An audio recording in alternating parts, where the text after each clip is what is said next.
Hello? Hello? Hello. Am I on? More or less. I think we're on. You're listening to the Board Game Snobs podcast, a ridiculous podcast with ridiculous hosts that discuss ridiculous things. And any mention of board games is purely coincidental. And so, without further ado, and with a heavy dollop of shame and embarrassment on my part, I give you the Board Game Snobs.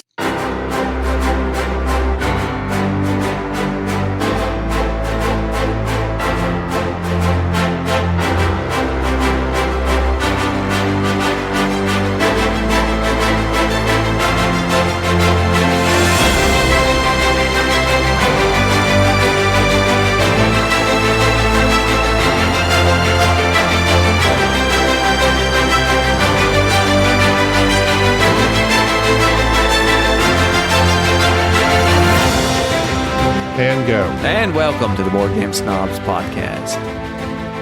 This is Jerry. This is Enrique. Speak. I thought it was. I paused to look at you. I'm sorry. It like you guys got me messed up now. It's usually you, then Gaby, then me, or is it you, me, and then Gaby? I've forgotten the dynamic You're already. so meta. This is Gaby, host of the show. Thanks for listening. Jerry, back to you. Thanks for that. Wow. He gave it back to you. That's rare. It's so rare. What have you been doing? What I've been doing? Huh? What have you been doing I've been in the past working. week? I've been working What have you hard. been? I know you've been working, but what have you been doing with your life? Doing with my life. I've been sleeping away my life right now. I don't know, but is there With all anything the- you're trying to accomplish? Trying to accomplish. Yes. I've been doing some stuff very recently. Outsmart You're reading a your brain. anxious brain. Outsmart your anxious brain. Simple ways to beat the worry trick. What does that mean? This is by Dr. David E. Carbonell. He's a PhD that specializes in worry and anxiety. And this book has been quite fascinating in opening my mind to basically... You have the first 3 pages dog-eared. Basically, Is that as far as you've gotten? And I've been underlining. I mean, yeah, it has because I just came in like yesterday. Everything you know about how to treat anxiety is wrong. Okay. That's a great That's tagline. all it is. That's not what he says, but basically, it's called a counterintuitive problem. And he talks about how if your puppy gets off the leash, what is your intuitive thing to do? Get him back on the leash. And to do that, you do what? You walk up to the puppy and you Wrong. Okay. Okay, that's intuitive. You don't have a puppy. So you're following into your intuition. Okay. But to fix the problem, you actually need to be counterintuitive, which that's, if my cat, I love my cat, or if I had a dog and they got off the leash, you want to go chase it down. Who leashes their cat? Weird people. There are kitty Let leashes. the cats go. Free the Let cats. them be free. Free the kitties. Liberation for the cats. Liberation. Bring the drums out. Viva el gato. El gato loco. Okay. So what you want to do is chase down the animals. But he's saying that's just illustration. Actually, what you should do is generally run the opposite direction. And then if your puppy notices, then they usually want to chase you. Because as soon as you start chasing the puppy, they think it's a game. Uh-huh. Okay, we're getting really lost in the weeds on this whole puppy analogy thing. But basically, he's just showing how when it comes to anxiety, people have all these things they do to treat their anxiety, which is like have someone help them, avoid these things, blah, blah, blah. None of it, you're just harming yourself. And he says, the key thing, I thought this was interesting. He said, in the same way people's characteristic efforts to stop anxiety tend to produce the opposite result, strengthening anxiety symptoms rather than relieving them, which is the whole chasing the puppy thing. But he's talking about how something, I'm not going to read the whole thing, obviously, but I want to. Not on the podcast anyway. Yeah, join our Patreon. Gaby's going to do he's going to read the book It's for our really Patreon. interesting because he talks about, okay, here's the thing. When we're faced with situations, our brain tends to just put us in danger. You're in danger. Fear. Usually that's from death. He says in death, you have 3 responses: fight, flight, or freeze. You have to recognize with anxiety, you're calculating everything you face is like deadly danger. But none of those things help you. Fight, flight, or freeze doesn't help you. You have to recognize, is it danger or is it just discomfort? With the vast majority of things, it's just discomfort. I'm on a phone call for my job, experiencing anxiety because this person's yelling at me. I'm freaking out. Am I in danger? Are they going to find me and kill me? No. Could be. But I'm uncomfortable because this person's making me uncomfortable. Mm-hmm. So then how should I react to that? Find out where they live. Oh, I know exactly where they live because it's all on my computer. But anyway, he goes, it's just in the first couple of chapters. It's interesting. So basically what you're saying is you're a wuss and you think that everything is about to kill you. Yes. Okay. That makes sense. But he also talks about all these, I forget the terminology, but there's objects and people that you rely upon. Because you can objectify people. No. I love objectifying people. When you rely upon these things, they provide you comfort in your brain, but actually they're harming you. Food. Because support behaviors, support people, and support objects. So for instance, he talks about this lady. She's incredibly terrified of dying in a car crash. So she only will drive to work if her husband is following her. Has she ever died in a car crash? Has she ever gotten in an accident? No. She just fears it. But she knows her husband's behind her in the car behind her. Is that helping her? No. She's completely reliant upon her husband who's behind her in the car. There's a guy, he talks about being a diver. He says this guy has like extreme anxiety, but he like tapes his, what's the Xanax or something that's for anxiety? Yeah. He like tapes a bottle of Xanax in a Ziploc bag to his ankle when he free dives. He's claustrophobic. That's what it was. Extreme claustrophobia. How's he going to take that Xanax? Obviously, the physics of him taking Xanax, deep sea diving, you can't do it. But just him seeing that object strapped to his ankle gives him comfort. But that's not helping him through his anxiety. That's just bolstering basically it's like not recognizing I have a problem and this is not helping me face that problem. Mm-hmm. This is an object for me to bypass the problem. Right. And so support people, support objects. And that's like literally chapter 1. That's as far as I've gotten so far. But it's good. It's very interesting. And it was interesting. I like the thing about danger or discomfort. I do too, because that explains a lot. Because I have spent the vast portion of my adult life in some form of mortal danger. Like literally almost getting killed doing things. Correct. And perhaps that's why I don't ever view anything that could be of discomfort that big of a deal, because it's not that big a deal to you. Because because I can quantify the thing of, well, this is making me, compared to real danger. Yes, this is nothing. This is nothing. I can do this because this is not going into a burden building or diving or something of that nature. Whereas someone like me who has avoided danger of any sort all of my life, when I face the slightest uncomfortable situation, I'm scared to death. I'm pretty sure I said all this back like 100 episodes ago. I know you did. So what you need to do is just do dangerous things. Go skydiving. Something like that, yeah. Rocky Mountain climbing. We could do a musical episode of the podcast. 0.7 seconds with a bull named Fu Manchu. I'm serious. That's probably what you need to do. I literally... What dangerous... What he says, Dr. Cornball. Dr. Cornball. Zoinka. David.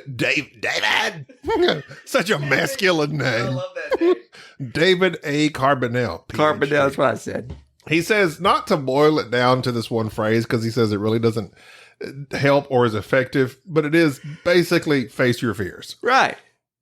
Like it's not avoid your fears, do something to distraction, bad, avoidance, bad. Literally, he's like, you just got to lean into it.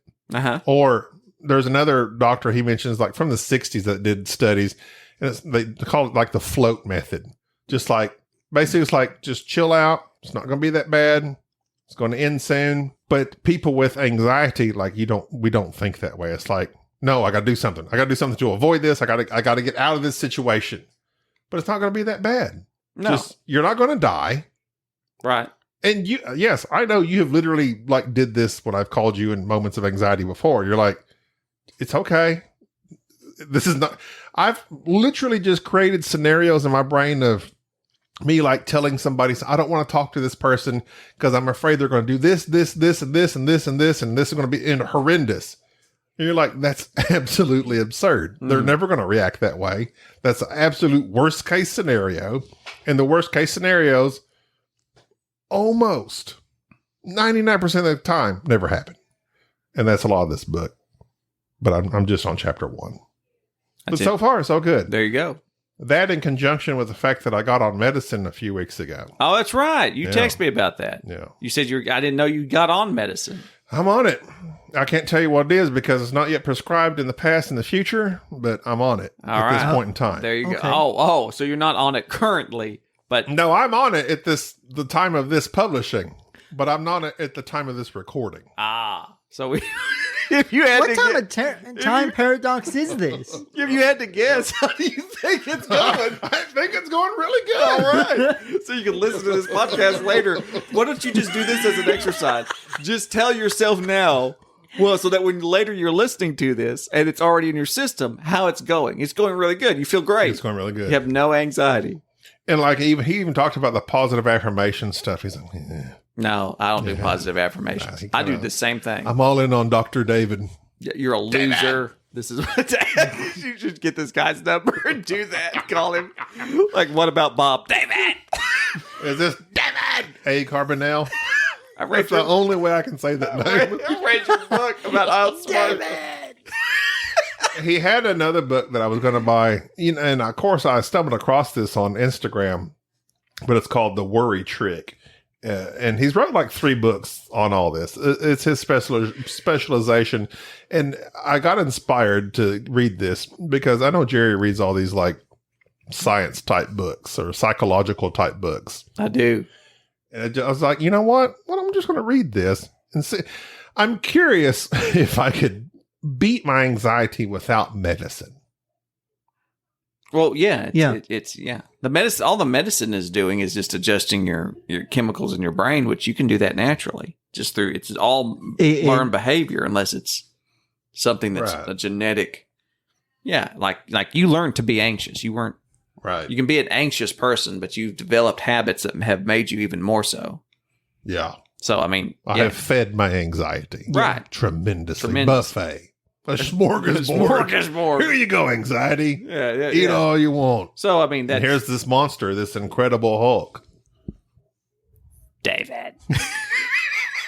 There you go. Anyway, so that's what I've been up to. Well, that's interesting. That's good because anxiety's always fascinated me because I find that the people who are anxious, it's very easy if you don't have anxiety to look at them and go, why? What? To take the logical route of like, just do this or do that. Like, why are you worried about this thing? And it's hard to understand. It's just it's a physiological response to a situation that it doesn't make sense. You have to create the anxiety. You have to go, this thing, and this person will react this way, and this will happen. And you have to make everything a little bit bigger. And then when you do actually experience any type of actual anxiety where there is a potential for you to now to experience the anxiety that you have dread, to have the actual event take place, you avoid it with a passion. Whereas that's always that's where you gain your strength from. Yes. Is that when somebody yells at you when you're in traffic and you feel like, oh, I've never had this happen. This guy called me this. It's like it panics you. But if you live in New York and they do it every day, eventually you're used to it. Right. It's a constant thing. It's like, I don't care. And that's good. Like you're able to control your anxiety after that. And that's why he's saying, like, if you avoid it, you're like, if you're like, oh, well, if I just stay home, I never face it. Well, yeah, if you never face it, then you're just reinforcing a negative thought process. It's like, oh, I'm not experiencing anxiety because I'm not going outside. Well, not going outside is not good for you. Like, you need to go out and face it. The lady here said her name was Claire Weeks, an Australian physician who was the first person to write helpfully to a worldwide audience of anxiety sufferers back in the 1960s. She used the metaphor float with or through your anxiety as opposed to swim against the current of anxiety. Her advice was that you make no effort against worry and anxiety. You simply allow the environment to support you just as one does in floating upon a body of water. This says, he goes through a few of these scenarios. He says they're trying to protect themselves from a danger that doesn't exist at that time and place, and that's why they're feeling more afraid. So, it's just, you're connecting these dots and building a structure of anxiety that doesn't exist.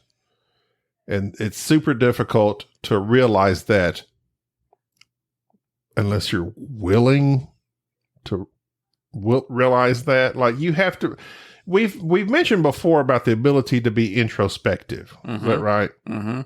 Where you can look at yourself. It's hard to look at yourself objectively. It's almost impossible. But thankfully, I don't know if it's thankfully, I have friends that point out stuff all the time, like Jerry and Enrique. I do it all the time. So it's like, but I still feel like I'm somewhat objective in looking at myself. That you can realize these things. You can recognize I have these issues. And I'm not, obviously, everyone has their issues. Some worse than others. I know my anxiety is not that bad. I have it pretty good. But there are others that have, people that can't leave their homes. I'm not like that. I mean, there are people that have severe, severe issues. But you're getting there. May I point out that you now have gotten a job where you don't leave the house for 5 days straight. And you've also sold your vehicle so that you can't leave. Like me and... You're on your way. Like me and Jerry had like a long discussion about this on the way back home. It's like we were just kind of worried about you. In the future. Oh, really? When was this? The other time we went to Hansa Teutonica. We're going back, and Enrique, soon as we got out in the car, he says, I can't believe he sold his truck. I was like, yeah. He sold his truck. How's he going to leave? I was like, well, just drive the other car. He said, but he can't leave. And he's like, I know. He's at home. He doesn't leave. I don't need to leave. And you know how much shade there's being thrown by Enrique saying he can't leave? This is a person who sits in his house and doesn't leave for days on end. Yes, I know. The 22 how old are you? 23 He don't even know. right now. Right now. He doesn't even know. How old tomorrow? Do you know? In a couple of weeks, 24. Yeah, by the time this releases. 24 years old. Good for you. But he was worried about, but I get the point that you're both making about the shutting yourself in, shutting yourself off from anxiety and how that can really cripple you in the long run. I think it's fascinating that you being introspective enough to realize you got a problem, but then doing something about it. What comes from this is being able to stick to something. That's the key. So recognizing you have an issue is one thing. Doing something about it, another thing. Sticking to it, a whole other thing. Yeah, that comes from that's where you're going against the grain, because a lot of people can recognize they have a problem or even enjoy the brief dopamine dump that they get from trying to address it. It's the chronic staying with it, making a deep-seated change in the way that they react to things. It's very difficult. Day in, day out. I would say, I don't know if this is genetic, whatever you want to call it. What would you call a child? Because there are children. Some children, they're rambunctious and outgoing. Da da da da. I was a kid that hid behind my mama's dress. It's a weak bloodline. Maybe it's a weak bloodline. Yeah. But that was me. I was a quote unquote shy child. As a child, I was shy. Mm-hmm. At the age of, I can remember literally probably 5 or 6 years old, the most formative years of your life, being scared and shy. And when people come up to me, I literally hid behind mom. I feel like that's the beginnings of anxiety. Well, yeah, because you're supposed to get your children out into the world. Like the whole idea is that you're forcing them to do things that are uncomfortable. And I did. I went to school. I went to preschool. I was like twice. I was in. They called it. Actually, they call it. This is very strange. This is in Idabel, Oklahoma. Hey, y'all. Okay. I went to a class called 4-year-olds. That was it. 4-year-olds, not pre-K. We called it. I remember it's called 4-year-olds. Oh, okay. You go to 4-year-olds. It's a weird name. And I went to school. Were you 5? We're going. No, 6. I don't know. and then kindergarten, and then I went to public school my whole life. You went to 3 years of pre-game, pre-season before you ever started school. It's like we have to prepare like him this before guy, we they can throw him drafted into me the in jungle. pre-K. You had orientation for a long time. I mean, it was crazy. This boy's And still eating crayons. I can remember very significantly in my mind when I was in 4-year-olds, my parents not coming on in a timely manner to pick me up, and me crying and crying and crying and crying, thinking I'd been abandoned, and finally they showed up. Sorry, I didn't mean to laugh, but that's a funny picture. And then I can remember skip kindergarten. I don't remember kindergarten.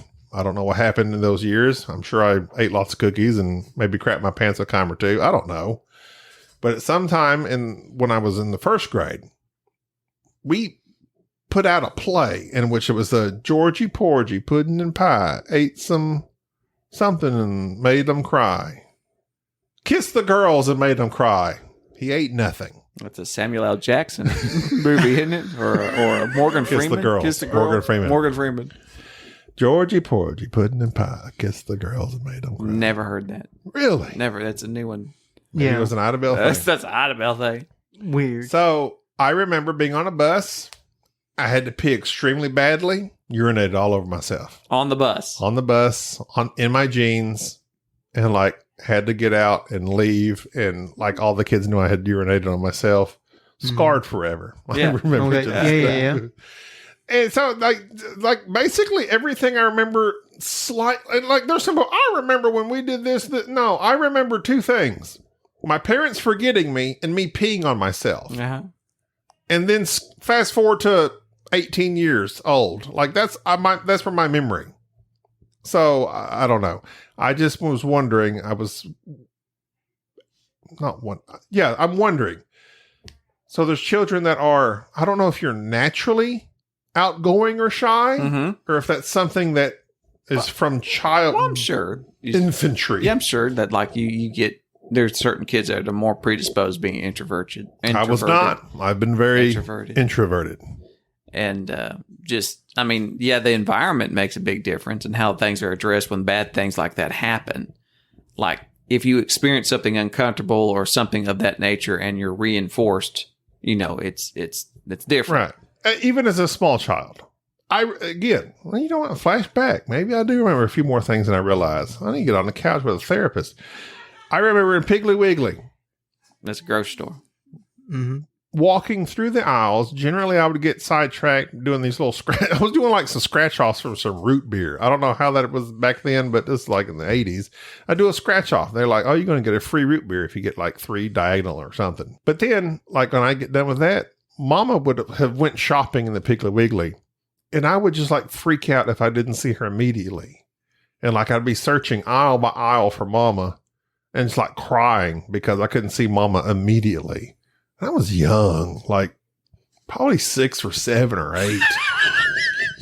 Just like crying because I just like didn't see her like immediately. This is all Normal. no, it's not normal. It's not normal. This is Like, for 6 I don't and think I 7? should have been that terrified as a child. No, I mean it's natural for the be that terrified a few times, but for that to be a continual issue.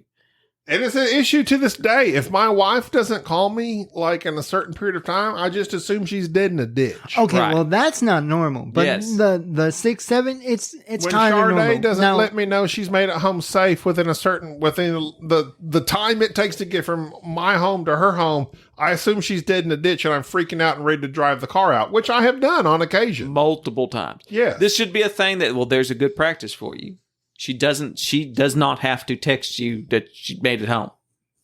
That would be a great, what will happen if she didn't That's text a you? support person. Yeah. Like She's supporting me by telling me. And the fact is that there's no reason to I conclude. just had to wait for 3 weeks later when the body's rotting in the trailer. Well, what would you realize she was dead the whole time? But what can you do about it? Go out there, go to her home and say, are you safe? Okay, I see you're physically safe with my own eyes. No. I'm saying the worst case scenario you can do nothing about. Oh, obviously. So why worry about it? There's nothing you can do about Exactly. it. Right. So That's what a normal person would think. Yes. right, there's nothing you can do about it. It's hard to think that way. So you realize this is a crutch that you're using. So this is my question to you as a person that's presently on the medicine at right? the time of this publishing. Which I'm sure it's going well. But in the future to be on the medicine, does that alleviate some of that?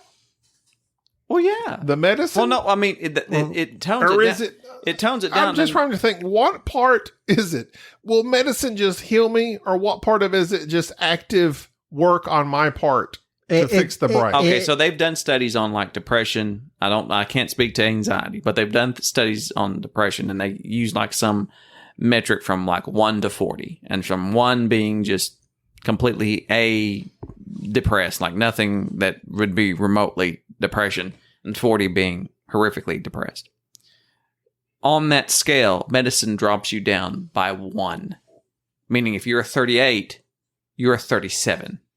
Wow. It does not fix. So people who take medication for depression or things of that nature, it is not meant to cure you, quote unquote. It's enough to have some positive change for which you then can make changes. So to put it in terms, your anxiety relief will be 1% the medication, and the rest will be you. So no, the medication will not resolve your Sounds anxiety. like a lost cause. Because Yeah. it's just more of a controlling agent. Yeah, it's enough to give you a kick in the right direction, and then you make changes to deal with it. Because if you don't, it'll just be the same. I mean, it'll just wane eventually. It's basically just What tricky. about wax? Yes, on and off. John Wax Wayne. John Wax Wayne. You missed John Wayne. I got it. I missed it. Lil. Damn it. Lil. Oh, Hey, Lil Jerry. Wayne. I can't believe you went to John Wax. John Wax. I was thinking John Wick. I was like, I can't get this joke. What are you talking about? John Wick does have some wax, I'm sure. John Like Wayne. any other candle. Wayne. Wax and Wayne. Wick and Wayne. Wiccan wax. Wicked Wild. Wicked Wild, God, Wild I West. can't believe you went from John Wax I'm sorry. It instead of John Wayne. took me a second. It just dropped off for a second. Little. Okay. But anyway, so no, to answer your question, you're going to have to do, yes, you have to make. So the medicine just won't has not fixed me. It won't. It's just gonna It will give a positive momentum in that direction and allows you to make until change. you can naturally just provide whatever. Yeah, you have to make changes for it. Yeah. See, that's the same way with weight loss. I was on phentermine, which is speed. The governor? The senator? Phentermine? Pretty sure that's a senator that had a stroke recently. Keep going. That's random. No, that's like, I know who you're talking about. No, phentermine is a drug. Oh, okay. Go You ahead. know what it is. You're being facetious. Continue. I know who you're talking about. He stood up there for like a whole minute and didn't blink. No, that's somebody else. Keep going. Okay. Anyway, so Ryan Maxwell's laughing. I got Ryan Maxwell is a treasure. Oh yeah. Keep going. I'm just Obviously. gonna say he's been checking on me for weight loss and lots of other things. He's been checking on you for weight loss. He's got some. He's been making you weigh he has in. strong opinions, like, and he will like confront somebody real quick. It's good. Cracks me up. That's what you need. But anyway, You don't listen to me. no, it's true. So Because phentermine, you're mean. I got on phentermine back in 2016 What do you mean? to lose weight. I felt really good on that stuff. Yes, meth. Felt really good. I lost 90 pounds on it, 90. Jesus. Quickly. That's a person. but it did not That's a small. change my brain because I relied strictly upon the medicine. Now, I was jogging. I was jogging like 10 miles a day. Yeah. Literally. Oh, geez. I'm not joking. I was teeing it up. I was That, physically fit. I was jogging that meth in your system. 5. Yes. Man was high on them drugs. But then it wore off. It Right. waned. It waned. John waned on me. And I was like, hey, Pilgrim, you got to start learning how to lose weight on your own. It's like, good luck. Yeah. And it finally, the effects of it wore off. I kept going back to this doctor. He's a little sus, if you ask me. It's weird. He's a weird doctor. I'll tell you about it someday. He like doled these pills to me out of his pocket of his lab coat. Dr. Nick. He just reached into his left It's coat. like- It was, it's like- yes. Yes. He would pull the pills out of the bottle and hand them to It's me. like, Like, I didn't go to a pharmacy. He like had them in, it was weird. Where was this at? Valley in Oklahoma. Oh, no wonder. His office Very was next strange. to the Pruitt's groceries. Pretty much. Yeah, literally. It's very strange. Anyway, that helped me, but then I didn't change myself. Yes. I relied 100% on the medicine, gained all of my weight back plus some. Thus, that's where I'm at today. I've had people reach out. Love that phrase. Reach out to me. Ryan Maxwell. And touch you. Richard Payne. Both of them have said, hey, we're here for you. We're going to help you lose some weight. Ryan wrote me like a manifesto on losing weight because he had to lose some weight, even though he's pretty much fit himself. He's very fit. Richard Payne His is calves are amazing. very similar to my It's the age, forearms size, for me, and shape. man. His forearms? Yeah, like they're Ryan's freaking, forearms? That's how he bowls so good. Yeah, man, like they're freaking Bowled me huge. over with He them does. forearms. He does have. I Like, know look at mine. Mine's just you like have a stick very arm. yeah. Your forearms forearms are are very flaccid. flaccid. You have flaccid forearms. Yeah, I know. That's why I'm trying His to is very build taut. muscle. He has Taut. taut, Yeah. firm forearms, not Yeah. flaccid ones. Like And I yours. haven't seen Richard Simpson in a long time. Who? I'm talking about Richard Payne. Who's Richard Payne? How dare you? Oh, that He's Richard an Payne. active member of Yes, our I'm sorry. I thought you was talking about Dick. family. I know, Rick. Yeah. Not Tricky Dick. I don't know if Tricky Dick even listens anymore. You know, it's like some of these guys, unless you get on their podcast and you go back and forth and they tune you out after a while. I would go on Richard's podcast in a I heartbeat. would go on his podcast in a heartbeat. But he's incredibly hard to He's writing sync up now. schedules He's with. writing now. He's a writer. He's a writer. Yeah, I've read some of his written A writer stuff. Kinesia. He's doing good. He's fine. He liked games that we didn't like, and he writes about them in a way that's like, maybe I missed something. But then I look at the game and play it again. I'm like, nope. But he's that good of a writer. It He's makes you good. question Convincing yourself. you. He's convincing you. Keep going. But anyway, so pills, medicine, got to change yourself. Pills won't fix you. You got to change your brain. That's where I'm at. That's good. Weight loss wise, I'm on Weight Watchers. Anxiety wise, I'm reading books and taking medicine. You're on Anxiety Watchers. I'm on Anxiety Watchers. That would be a great club. A bunch of anxious people getting together, try to talk each other down. Call your buddy. Hey, man, I'm having this really bad panic attack. I'm thinking that maybe someone's out to get me. Well, maybe they are. Maybe someone's out to get me too. Well, yeah, like on Weight Watchers, you used to have to you used to get up and weigh in front of everybody. Wow. That's not great. It was accountability. Really? Oh, Well, that's some strong stuff. That's like some Jenny Craig. yeah. Yeah. It was old school. They don't do that anymore. Nowadays, you can just download the app and you ain't got to go nowhere. Yeah, it's true. I doubt I say I doubt. They probably do because in-person meetings are supposed to be way more beneficial. Blah, Oh, blah, yeah, blah. because you got people feeding off each other. Accountability. No pun intended. But they're trying to... Cannibals? Animals. Bring the big to large ones all in the same place. We'll get them all at once.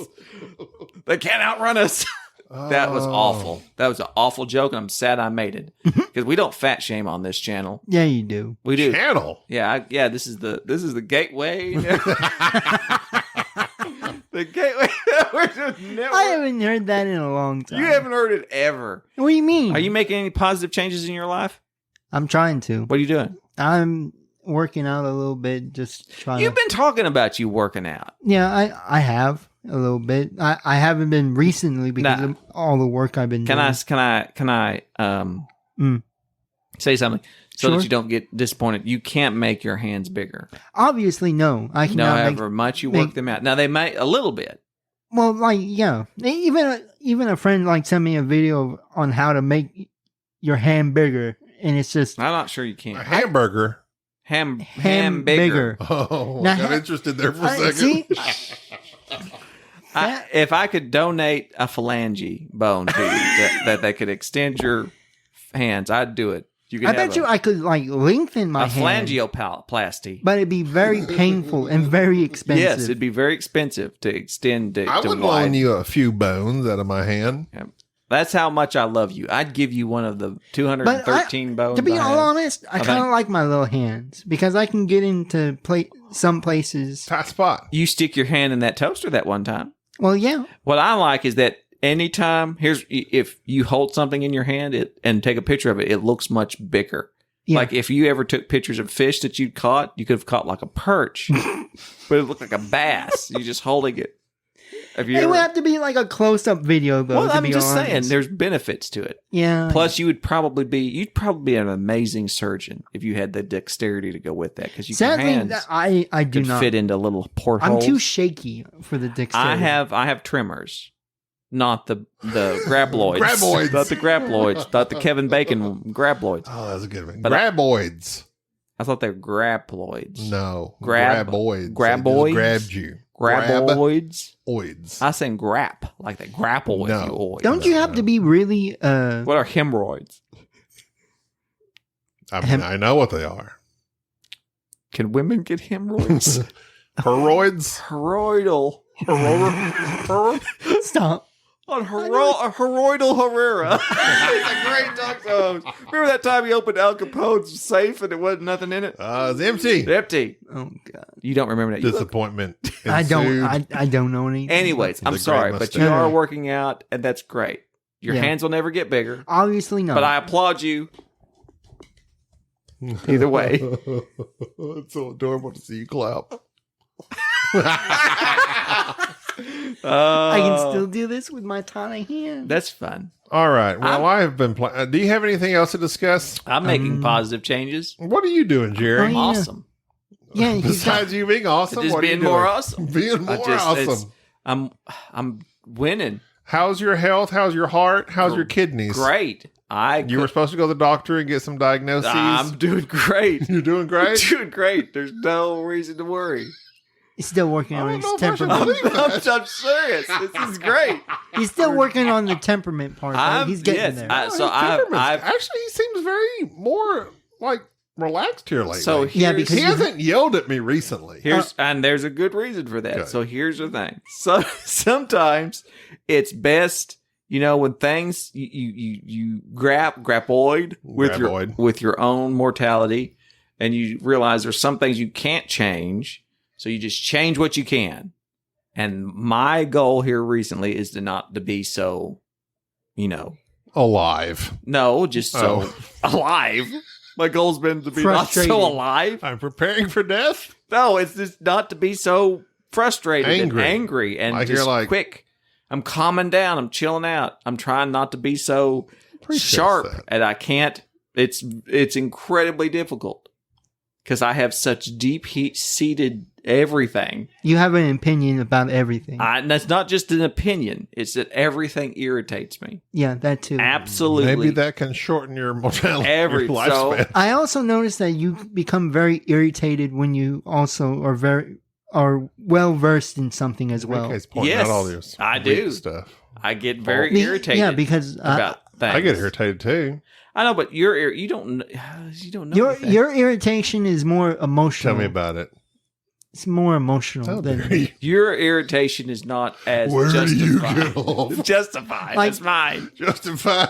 Who Gaby, am I? Right? What's his name? Raylan. Raylan. if I had the capacity Raylan Jennings. to make a conversation very just heated, I would get you heated quite quickly because you're very. You could not. I could not because I'm incapable. Unless of you it. question my skills at explaining a game, specifically in Mombasa. Jerry could do that. You did No, that. you did that. You caused I Gaby didn't to do that. freak out. Yeah, you did. You don't remember that? As a- I don't remember That a was lot One of of the- things. that was the first time I got very angry at you because I had learned this game. Mhm. Sorta. I had read the. Sorta. In air quotes. You learned it. That's the rage. So I learned this game Mombasa. I laid it out. I set it upon the table, put the effort forth to put all the pieces out there, invited my friends over for a Okay. nice game of Mombasa, and thought, here I We go. were going to colonize Africa. Pretty much.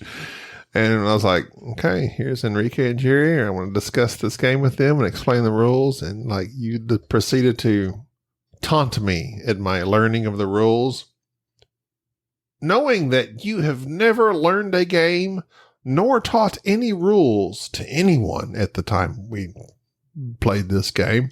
Which made it all the Well- more funny. And I I cursed don't. I you. don't. I remember. I cursed you. It was shocking. What did I do? You just taunted You him. just taunted me. But you taunted him in a And way you for which taunted me in a I bad would have, time. and it was great. Yes. It was. my anxiety called upon me to curse the heavens upon you. I'm just sitting over there. You don't remember I'm just that. sitting over there Yeah. wringing No, my no, hands. I was very angry with you. Not like, oh, I'm kind of upset. I was angry with you. I was sitting in the corner going, yes, the student has become the master. Feel the hate running through your veins. Strike him down. Strike him down, Australian Palpatine. And this was what, the first or second game of It's the first. We never played it. It was the first We never because I played was it. teaching you the rules of the game. Watch And your you- friends perish. You It was great. I you was one said of, something. it was I forgot. titular moment. It was amazing. And it was like, I think it was the first time like I got enraged in front of you and Jerry. It was amazing. It was like a turning point in our relationship. And that because gave me all that I needed to know from here on out. I can act foolish. It's like, oh, so this is where we're at. It's like, it's like when you're dating somebody and the first time you fart in front of them. It's like, this door has been opened. it shall never close. Let it flow. Feel the power Feel the power. of the dark side. And then that's it. And and I remember watching it happen and thinking, yes. I was upset and very angry. I Well- did not like you in that moment. I cursed you, and then Jerry was. I think I Then remember. Jerry took the side of, oh, he's the good guy. Oh, why are we all so I upset? know. I remember calming everybody down and then taking the rule book and I think I remember the cursing part. I remember calming everybody. It's like, there's no need to be. This everybody. I've got to. It's like I went Dr. Phil the whole time. I'm thinking, he's like, I caused this. I caused this. This is I was my like, cash fault. me outside. This is This my was fault. when I was a little bit younger, like still in my This was teens. like 2016. It was in the early days. I It's still had before- the little round table. It was before the podcast. Yeah. The little round table with It's the green felt. 2015, 2016. yeah, I remember 15, 16. Yeah, so it's 7 years ago. I was still very malleable then. One score. One score. Oh. Yes, you were still. Did you just say you were very malleable? Yeah, I don't know what that means. I was were able I to was be easily influenced. Massaged into I was- different forms? He's quite Basically, taut, I but was yet with very him- malleable. I was with him most of the time. I was Oh, trying to yeah. He influence you. influenced you I was for trying to sure. make you into a Like, better just person. whatever Jerry said, you did. And Jerry's like, I crack jokes Yeah. with this guy. And you're where like, would I'm you gonna crack be? jokes. Where would you be without me? Where would both of you be without? Nowhere. You would not. I'd be right here, actually. Yeah, you'd be a hermit. Podcasting You'd be a by myself. hermit. I'm still kind of a hermit. You'd be I even just no, more, you're acknowledge that I'm a turning hermit into now. you'd be more hermited. You'd be Hermit the Frog Hermit the Frog. if it weren't for me. Uh, How long it would this episode has meandered so much? I feel like to tie this into board gaming, because I have seen a lot of people on Facebook, because I like Facebook. People going on about their anxiety and not having a gaming group, and that our anxiety and meeting new people holding them back from playing games. I mentioned that in a previous podcast. Yeah. yeah, I and, remember Yeah. And some that's of it. and it's kind of, here's the thing with this topic. I'm kind of over it. really. At the same time, I live it. Does Yeah. that make sense? Yeah. Because literally, notice I didn't say literally, almost all young folks, I would say if you're born from the 90s or 2000s onward, it's like they all have anxiety issues. Everybody has anxiety issues or depression or something. Like everybody has something. And so it's like, okay, acknowledge that. Everybody's got issues. So then, do you acknowledge those and talk about those? Because everybody does. It's all the time. Oh, I've got anxiety. Oh, yes, your life is tough. I understand my life is tough. Oh, I deal with this. I deal with that. And sometimes it can kind of be like a competition of, oh, who's got it the worse off? Mhm. And I hate that. Like, I acknowledge my anxiety is, I don't like it, but it's not near as bad as other people. I get that. I'm not trying to outperform anybody anxiety-wise on here. There's people with like severe need of medicine and doctors and treatment anxiety. But also, there are folks that don't like to talk about it. And they don't want to mention it. And they don't want to talk about it because they want to keep it light and fun and airy on their board game podcast. But yet everybody deals with it. So it's like, are you trying to have a podcast that distracts from it? My doctor, Cornball. Dr. David, a cornball, says, don't do that. You're that's intuitive. Mm-hmm. You need to be counterintuitive. Don't avoid the problem. Deal with the problem. That's what I've learned. So, in dealing with the problem, I want to talk about it. We've talked about it several times on this podcast, and we've always gotten positive response from people that have said, yeah, depression, anxiety, these are things almost everyone deals with these days.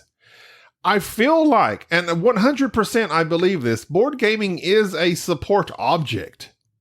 And the fact that you get around a bunch of your friends, you're playing board games to distract yourself from your family issues, from your personal issues, from your life issues. It can be. I'm not saying it is 100% for everybody, but I'm saying, oh, I don't want to deal with my problems. Oh, let's all play a board game. Oh, I'm distracting myself. Okay, that's fine. But Dr. David says, if you really have these issues, don't play board games. Face your issues. Unless you face your issues, you're not going to be able to overcome them. Me playing a board game with y'all, as much as I love having y'all over and playing a board game to distract myself for a few hours, is not going to fix me. Probably not. It's not going, it fixes me for the time y'all are here until you leave, and then I'm back with my anxiety. Right. Mm-hmm. So to fix the issue requires medicine and alcohol. We should switch to playing RPGs or what? You play a very anxious orc. You're the anxious. I'm the anxious No, orc no, Ollie. The anxious ogre. Anxious orc Ollie. No, we can't get him into RPGs. I don't think we should go in there. I know. Yeah, you can't do RPGs. We tried to do that one, and it was awful. You couldn't take it seriously because it was too scary. It was too nerve-wracking. It was. But no, I'm serious. But I get your point that there are people that they focus on, and I'm pleased to hear you say this, even though you've read one chapter of this book and you're an expert on it, you've got it lined out. But it's like you've got people who do focus on the anxiety and what it causes, and it seems like they focus on the problem and they never make any progress past it. Like it becomes part of their identity rather than something that is, not I don't want to say fixable, but something that can be managed. That makes sense. Yes. I think of it like diabetes. It's something you can manage to a degree. If you don't manage it, then of course there's complications from that. And so, yeah, I think that it's an important thing, and that board games can be a crutch. It can be something that you utilize to deal with the anxiety, but it can also be something very beneficial, because there's tons of people who just lack the ability to make the appropriate introductions to have people to play board games with. Like, they don't go to conventions or things of that nature because of that anxiety. And I think that it can be a interesting way of addressing that anxiousness for people who are at that level. Much like how you often talk about at conventions, you don't play with anybody else. I'm just saying that would be a nice way of You're being my able support person at cons. Correct. And to branch out from that. That's what I'm saying. Yeah. I am your serviced animal. You're my emotional support, Jerry. I'm emotional support, Jerry. I should wear a vest. Now I'm going to get you a shirt that just says support person. Support person. Emotional support, Jerry. Let Sir Meeple print us up a shirt that says emotional support, Jerry. There you go. Get on it. Support meeple. Support meeple. I am your support meeple. Hashtag support meeple. But it's true. You're right. Like I in those situations, because of anxiety issues, it's like, no, I don't branch out and talk to people that I share a hobby I thoroughly 100% enjoy playing games I know I like. I should be able to walk up to them in this situation, especially at a con, and say, oh, that's a nice game. I enjoy that game. I agree with you. And I'll point out one other thing. It is not an attack, but it's also just a sign of something that perhaps someone with a little more, licensure when it comes to psychological analyzing. I don't know. Maybe you should talk to Dan Hughes about this. But the thing for which you do when you go, everybody's anxious, everybody's depressed, everybody has these things. You do know that's not correct. In what way? What do you mean? Factually. Well, I know not everyone. No. But I'm going to say large... No. You think that you are the norm. You don't think so? No, that is not the case. The world would not run. If there's 100 million of you, what happens? Things come to a screeching halt because nobody can go outside and they're naturally introverts. So it's natural whenever we have something of this nature that we go, I'm the norm. Everybody has anxiety. Everybody has depression. Everybody feels this way. I'm not. This is the norm. And it not only McDonald. Right. It discounts the severity of the problem. Mm-hmm. Well, I guess just based on like browsing social media.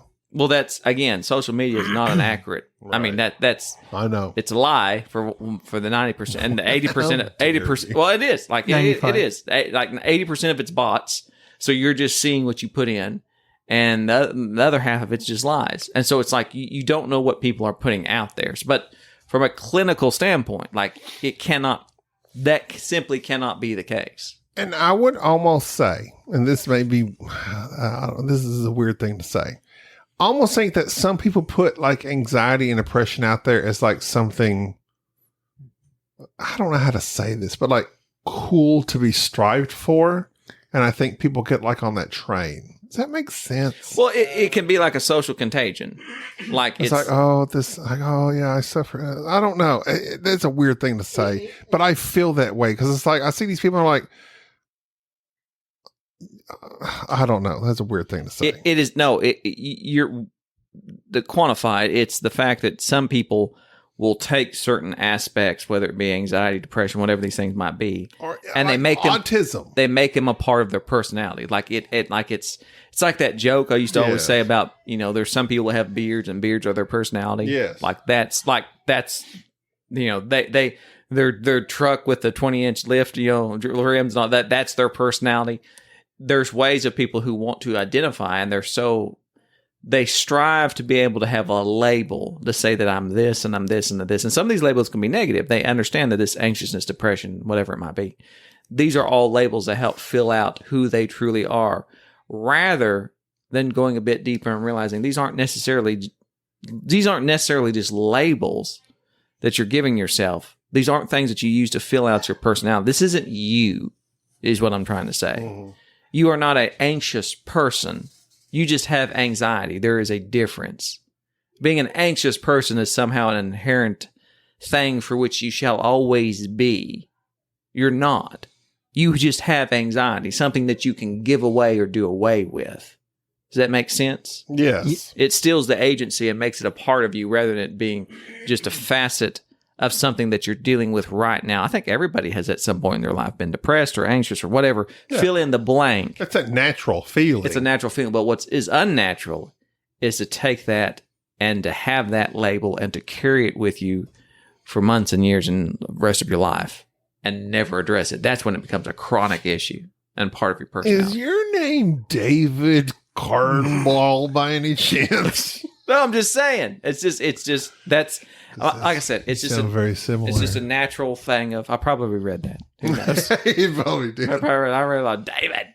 Anyways, we have not talked about board games, but we have talked about a board game adjacent, which is people who out there who have board gamers, board anxiety, gaming, and the way they can alleviate or enhance your anxiety, depending on your viewpoint. You should enhance your own anxiety. All right. Well, you should face your own demons. You could do something dangerous. I don't want to, but you should. It'll be fun. That's the thing. see, and there's your first clue. Yeah. If you don't want to do it, then it's naturally something you should do. I'm going to go skydiving tomorrow. Well, there's- how about we tone it down This just a may be my little last bit? podcast. You're technically over the weight limit. They wouldn't let you. Oh, no. I actually looked that up. They skydive. They skydive. That's ser- They did. They Really? skydive in antlers. I My looked it up. parachute pops open. They do. I was shocked. I was shocked to find that out. Like I was reading like the release, and they're like, you can't be above a certain weight, and I'm like, Wow. wow. And the cutoff was dare the they. cutoff was not as much as you would think. I was like, what? Wait a minute. Like, What, huh? like 180? No, it was more than that, but it was still kind of. I was like, I didn't realize this was. I guess you think it's a Weightist. canopy. Yeah. How dare they? No, it's not right. All right. Well, I'm not going skydiving apparently. But until next time. How about just not calling to make sure people get home? We'll take baby steps. you went from Baby steps. baby steps. Let's try that. All right. I'll try it. Let's try that for a change. All right. Until the next time somebody calls me and lets me know they're home safe, Jerry, you're fixing to leave. Let me know when you get home and get safe. boardgamesnobs@gmail.com. This is Jerry. This is Gaby. I'm Dan Hughes. Thank you for tolerating this episode of the Board Game Snobs. Stay classy.